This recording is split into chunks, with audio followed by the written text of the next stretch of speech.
स्वागत है आपका समाचार दर्शन में। दोस्त ने ही दोस्त की बेरहमी से हत्या, नशे की हालत में कर दी दोस्त ने ही दोस्त की हत्या। सहारनपुर की थाना कुतुबशहर पुलिस ने किया साहिल हत्याकांड का खुलासा। हत्या आरोपी मृतक के दोस्त आमिर को किया गिरफ्तार। खूननुदा कपड़े, मृतक का मोबाइल किया बरामद। बरसात के मौसम में पहले किया नशा, फिर गाली गलौज के बाद बहस बढ़ने पर ईंटों से कुचलकर कर दी बेरहमी से साहिल की हत्या। 2 दिन पूर्व नवनिर्मित मकान में ईंटों से दबा मिला था 100। एसपी सिटी अभिमन्यु मागलिक ने प्रेस कॉन्फ्रेंस कर किया खुलासा। देखिए सहारनपुर से एसएम वासिल की ये रिपोर्ट। जी हाँ, थाना कुतुबशहर अंतर्गत ये कमिला कॉलोनी के पास निर्माणाधीन मकान में 3 तारीख की सुबह को 8:30 बजे सूचना मिलती है कि वहाँ पे एक बॉडी पड़ी हुई है जिसके सर पे चोट का निशान है। वहाँ पे तुरंत पुलिस पहुँचती है, शव को कब्जे में लेती है, आइडेंटिफिकेशन का प्रयास करती है तो बॉडी आइडेंटिफाई हो जाती है। बॉडी आइडेंटिफाई होती है साहिल नाम के युवक की, और साहिल जो आली की चुंगी में रहता था और हौजरी की दुकान में काम करता था, ये नेहरू मार्केट के आसपास।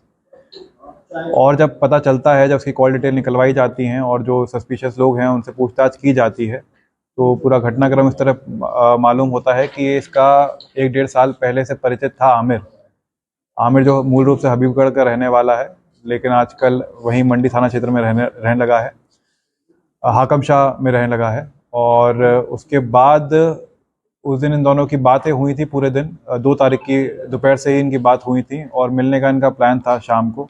मिलने की वजह जो इससे पूछी आमिर से, तो पूछताछ में बताया कि जो आमिर के कुछ लोगों पे उधारी आई हुई थी और आमिर को आसिफ से पैसे लेने थे।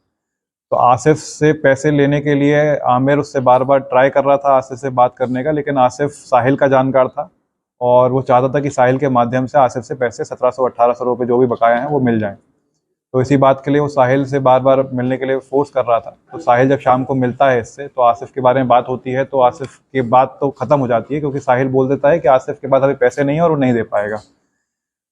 साथ में 2-3 घंटे साथ में रहते हैं। सीसीटीवी फुटेज भी जब निकाली गई घटनास्थल के आसपास, तो 2-3 घंटे वहाँ पे टहलते हुए दिखाई दिए। इन्होंने बातचीत करी, साथ में इन्होंने सिगरेट और कुछ नशीला पदार्थ का भी सेवन किया। और उसके बाद जब वहाँ पे 2 तारीख की रात को तेज़ बारिश हुई थी करीब 10 साढ़े 10 बजे, तो ये वो जो निर्माणाधीन मकान है उनमें इन्होंने शेल्टर ले लिया था। वहीं पे बातचीत कर रहे थे, नशे की हालत में थे, तो इनकी किसी बात पे हॉट टॉक हुई और आपस में इन्होंने पहले साहिल ने थोड़ा सा वार किया ईंट से इसको आमिर को, और इसने गुस्से में आकर उसका गला दबा दिया।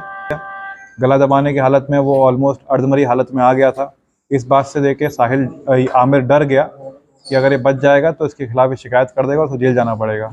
और हबड़ दबड़ में इसने वहीं से ईंट उठाई निर्माणाधीन मकान से और उसके सर पे दे मारी, जिससे वो मर गया।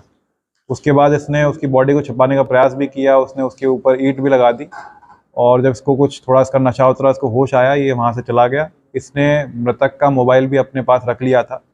और जो 11:30 बजे आखिरी बार मृतक की बात हुई थी अपने घर वालों से, उसके बाद 2-3 बार मृतक के घर वालों से बात हुई है उस फ़ोन से, साहिल के फ़ोन से, लेकिन वो बात कर रहा था ये आमिर। ये इसने एडमिट किया है, कन्फेस किया है। और उसने इस बात को डाइवर्ट करने के लिए इसने 2 नाम भी ऐसे बताए थे जिससे पूरी की पूरी घटना डाइवर्ट हो जाए और लोग उस पर शक करने लगे। और जब से पूछा गया कि इसके इस नामों के बारे में इसको कैसे बता, तो उसने बताया कि इसके मोबाइल में वो नाम ऑलरेडी सेव थे, तो उसको कुछ समझ नहीं आया। उसने थोड़ी आवाज़ बना के उसके घर वालों को डाइवर्ट करने के लिए वो 2 नाम बता दिए थे।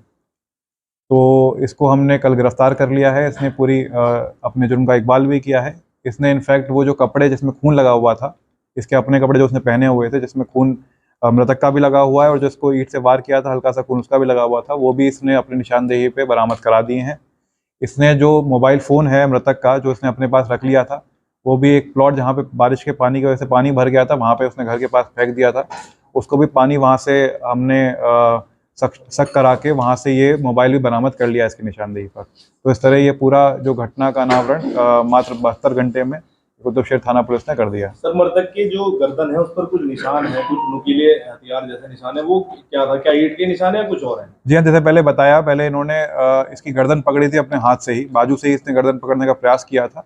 उसमें उसकी अर्धमरी हालत हो गई थी, वो जिंदा था उस टाइम पे, और उसके बाद ये पूरा मर जाए उसके लिए उसने ईंट से इस पे वार कर दिया था। बाकी जो आप बता रहे हैं, पोस्टमार्टम में जो भी रिपोर्ट आई होगी वो विवेचना का पार्ट बनेगी और उसमें जो भी नए तथ्य आएंगे वो विवेचना में जुड़ते जाएंगे।